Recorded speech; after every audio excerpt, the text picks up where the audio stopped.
Hello St John Fishers, it's Father John here with your Friday video.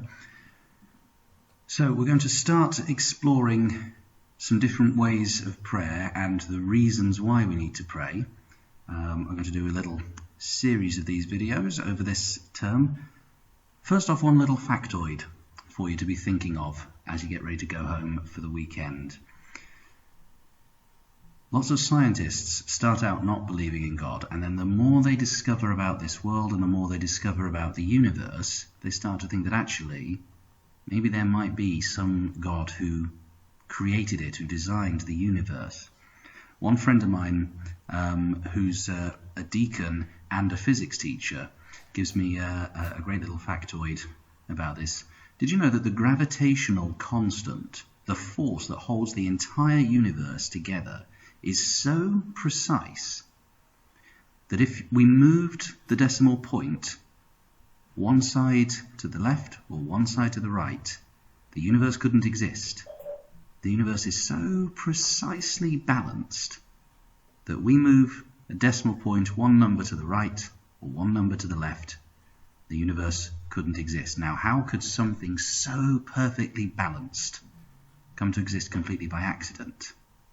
Perhaps there might be a God who's perfectly balanced the universe so that our life can exist in it. Now, from science on to prayer, I'm sat here in the Martyrs Chapel in Holy Trinity Church. This is a small chapel at the back of church, and I tend to use it if I'm saying Mass on my day off. So I'm not saying Mass for the parish, Father Paul's doing that, but I'll say a Mass quietly by myself before going and taking my day off. When we think about prayer, we know we can pray anywhere in the world. You don't have to come to a sacred space for your prayer to be heard by God.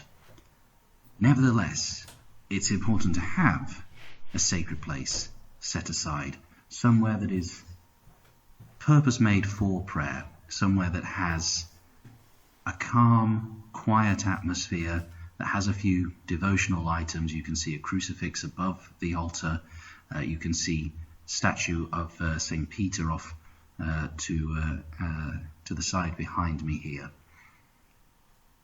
It's important to have somewhere that's easy to pray and somewhere that puts you in touch with God, makes you think of God, makes you think of holy things, makes you think of living a life a bit more pleasing to God. So although you can pray anywhere in the world, and it's important to pray wherever we are, it's also important to have that special place set aside where it's easier to pray and where we behave a little bit differently, a little more calmly, a little bit more gently, because we're aware that we're praying or people around us are praying. Think of it this way. The atmosphere is full of oxygen and hydrogen, the ingredients that make water. But when we need a drink, we've got to go to a tap or a fountain, haven't we? It's no good just trying to drink in air. That won't work. We have to go someplace where we know we can get access to that water. And it's the same with coming into a sacred space that's set aside for where we can encounter God, where we can pray to God and hear God speak to us in our hearts. It's like turning on a tap to get a sort of rush of prayer and spirituality. The atmosphere is full of water, but when we need a drink, we go to a tap.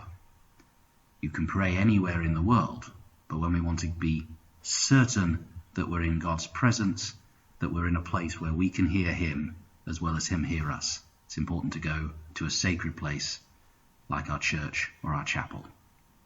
So have a good weekend, everyone, and I'll see you on Sunday at Mass. God bless.